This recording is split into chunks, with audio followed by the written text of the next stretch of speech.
So listen. Your next comic, we're gonna keep things going until I regain my composure. Your next comic is a small fellow. I got to be on a show that he put on a couple weeks ago, the Odd Kids Comedy Playground, and he's gonna be the first in a long string of knit cap wearers this evening. Ladies and gentlemen, Adam Stringer.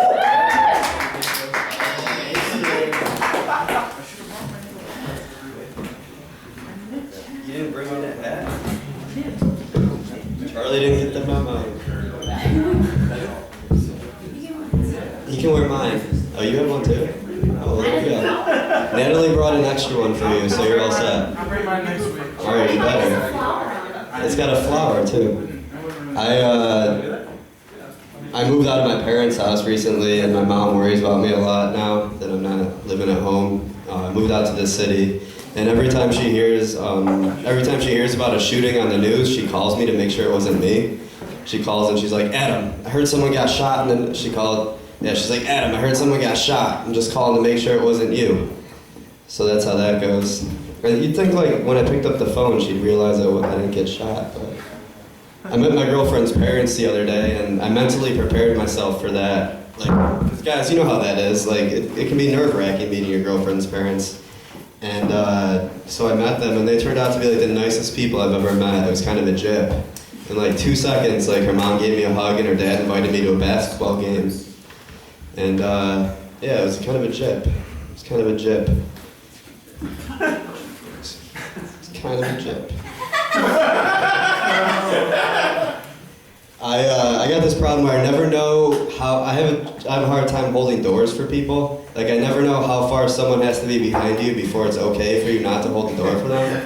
Like, I have a friend, he's done some jail time, and he tells me it's just like committing a crime. Like, you just gotta walk through that door and not look behind you. But like, I'm too nice of a guy, I always look back. And I look back and I make eye contact with that guy who's still like way out in the parking lot. And he knows that I saw him, and so like, I gotta stand there and hold the door for him. And like, whenever you hold the door for someone, they always start running at you. And like the front, like you're inconveniencing them, but like a stampede or something. It made me nervous. Like, I thought I was in some National Geographic shit. And I always want to tell them, like, there's no need to rush, man. Like, I want to savor this moment, because like me holding the door for you is probably like the highlight of my day. Like, I live a really shitty life. And like, I always like to think that I'm the guy who is cool enough not to run for the door when it's being held for you, but like, I'm not. Like, I always just start running, and I don't know why. Just always start running for the door. I'm gonna work on that one. I got kicked out of a bar a few days ago, and it's not something I'm proud of. It just kind of happened. And when I say I got kicked out of a bar, like, it wasn't that intense. Like, they just asked me nicely to leave. But like, do you think that they use the term kick out or thrown out of a bar because saying like, keep it up and I'm about 3 seconds from throwing you out of a bar sounds a lot more intimidating than keep it up because I'm about 3 seconds away from asking you nicely to leave. Like, anyone who got kicked or thrown out of a bar is most likely exaggerating unless I'm just hanging out at the wrong bars. Like, I don't know how the Firehouse Saloon gets down. Like, I've never seen anyone get physically thrown out of a bar. Like, most people just walk out politely.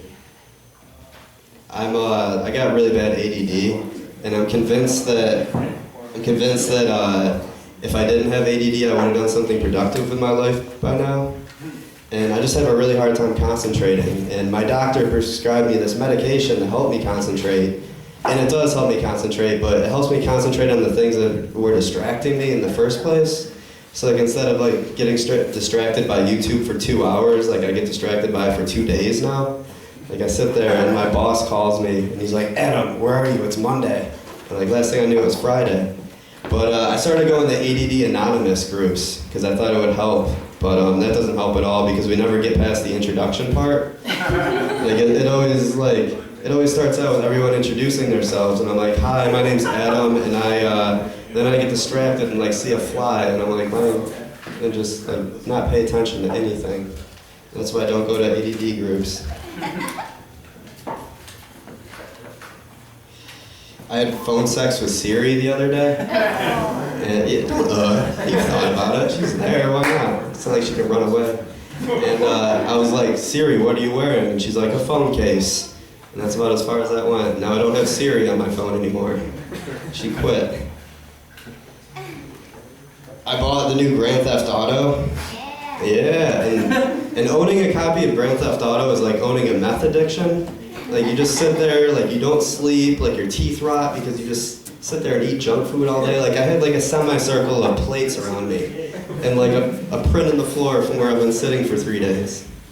It's a really good game. I had to cancel my Netflix account because it was starting to know too much about me.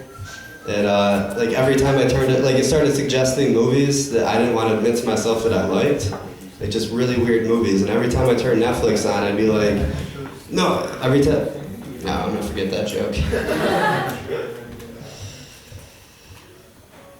I think I'm gonna leave you guys on that strong, strong note. So you guys enjoy the rest of your night. And wouldn't it be nice to people?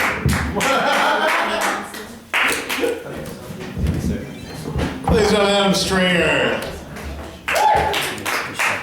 Oh boy. Okay, so that was 2 people. Ladies and gentlemen, Adam Stringer. That's right. Pretend for a second you're not comedians. I'm chastising the people who didn't clap, Natalie. You're doing fine. You're doing just great. You're like Superwoman. I don't know why that just came to me.